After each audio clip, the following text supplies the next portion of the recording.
ಬಂಗಾರಪೇಟೆಯ ಪುರಸಭೆ ಇತಿಹಾಸದಲ್ಲಿ ಇದೊಂದು ಹೊಸ ಮೈಲಿಗಲ್ಲು ಅಂತ ಹೇಳೋದಕ್ಕೆ ಇಚ್ಛೆ ಇರ್ತಕ್ಕಂಥ ಎಲ್ಲ ಸದಸ್ಯರು, ಮಾಜಿ ಅಧ್ಯಕ್ಷರುಗಳು ಎಲ್ಲರೂ ಒಟ್ಟಿಗೆ ಸೇರಿ ಇವತ್ತು ನಾವು ಮೊದಲಿಗೆ ಇಡೀ ಕೋಲಾರ ಜಿಲ್ಲೆಯಲ್ಲಿ ಶುದ್ಧವಾಗಿರ್ತಕ್ಕಂಥ ನಗರ, ಅಭಿವೃದ್ಧಿ ನಗರ ಬಂಗಾರಪೇಟೆ ಹೆಸರು ತಗೊಂಡಿದ್ದೀವಿ.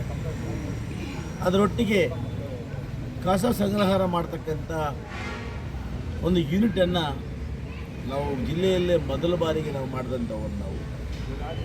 ಇದಕ್ಕೆ ಒಂದು ಹೆಚ್ಚಿನ ಒಂದು ಮೈಲಿಗಲ್ಲು ಗರಿಯಾಗಿ ಇವತ್ತು ಕೋಲಾರ ಜಿಲ್ಲೆಯಲ್ಲಿ ಸ್ವಯಂ ಚಾಲಿತವಾಗಿ ಕಸವನ್ನು ತುಂಬಿಕೊಡತಕ್ಕಂಥ ಒಂದು ವಾಹನ ಮತ್ತು ಟ್ಯಾಕ್ಟರ್ಗಳಿಗೆ ಕಡಿಮೆ ನೌಕರರನ್ನು ಬಳಸಿ ಟ್ಯಾಕ್ಟರ್ಗಳಿಗೆ ಕಸ ತುಂಬತಕ್ಕಂಥ ವಾಹನ ಮತ್ತು JCB ವಾಹನ ಮತ್ತು ಸುಮಾರು 6 ಮನೆ ಕಸ ಸಂಗ್ರಹ ಮಾಡ್ತಕ್ಕಂಥ ಹೊಸ ವಾಹನಗಳನ್ನು ಒಂದು ಪುರಸಭೆಯಿಂದ ಸುಮಾರು 2 ಕೋಟಿ ವೆಚ್ಚಕ್ಕೆ ಖರೀದಿ ಮಾಡಿದ್ದು.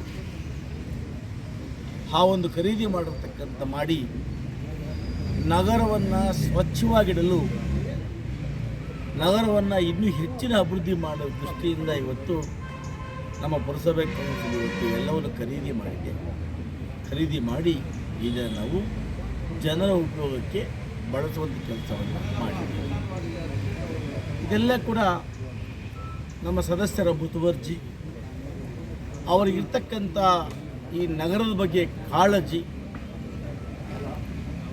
ನಗರವನ್ನು ಸ್ವಚ್ಛವಾಗಿಟ್ಟು ಮಾದರಿಯನ್ನಾಗಿ ಮಾಡಬೇಕು ಅಂತ ಒಂದು ಅಭಿಲಾಷೆಯೊಂದಿಗೆ ಒಂದು ಮಹತ್ತರ ಹೆಜ್ಜೆಯನ್ನು ಬಹುಶಃ ಜಿಲ್ಲೆಯಲ್ಲಿ ಮೊದಲ ಬಾರಿ ಮಾಡತಕ್ಕಂಥ ಹೆಗ್ಗಳಿಕೆ ಬಂಗಾರಪೇಟೆಯ ಪುರಸಭೆಗೆ ಸೇರ್ತದೆ.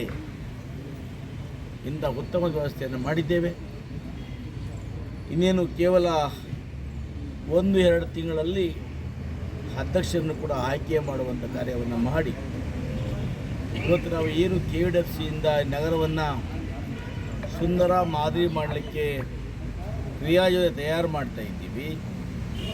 ಆ ಯೋಜನೆಗೆ ಹೊಸ ಬಂಗಾರಪೇಟೆಯನ್ನು ನಿರ್ಮಾಣ ಮಾಡಲಿಕ್ಕೆ, ಅಭಿವೃದ್ಧಿಪಡಿಸಲಿಕ್ಕೆ ಎಲ್ಲರ ಒಂದು ಸಹಕಾರ ಅಗತ್ಯ ಅಂತ ನಾನು ಭಾವಿಸ್ತಾ, ಈ ಎಲ್ಲ ಸದಸ್ಯರು ಕೂಡ ನನ್ನೊಟ್ಟಿಗೆ ಸೇರಿಕೊಂಡು ನನಗೆ ಬೆನ್ನೆಲುಬಾಗಿ ನಿಂತು ನಾನು ಮಾಡತಕ್ಕಂಥ ಒಳ್ಳೆಯ ಕೆಲಸಗಳಿಗೆ ಒಮ್ಮತವಾಗಿ ಎಲ್ಲರೂ ಪ್ರೋತ್ಸಾಹ ಕೊಟ್ಟಿದ್ದಾರೆ.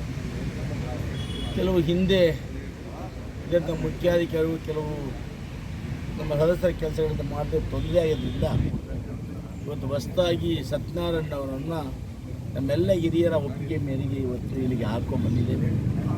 ನನಗೆ ನಂಬಿಕೆ ಇದೆ, ಬಹುಶಃ ಈ ಮುಖ್ಯಾಧಿಕಾರಿ ಈ ನಗರವನ್ನು ಅಭಿವೃದ್ಧಿ ಮಾಡೋದರಲ್ಲಿ, ಜೊತೆಗೆ ನಮ್ಮ ಪಕ್ಷಾತೀತವಾಗಿ ಎಲ್ಲ ಸದಸ್ಯರನ್ನು ಕೂಡ ವಿಶ್ವಾಸಕ್ಕೆ ತಗೊಂಡು ಅವರ ಕೆಲಸಗಳನ್ನು ಮಾಡಿಕೊಡ್ತಾ ಈ ಪುರಸಭೆಯನ್ನು ಮಾದರಿಯನ್ನು ಮಾಡಬೇಕು ಅಂತೇಳಿ ಈ ಸಂದರ್ಭದಲ್ಲಿ ಹೇಳೋದಕ್ಕೆ ಇಚ್ಛೆ ಪಡ್ತೇನೆ.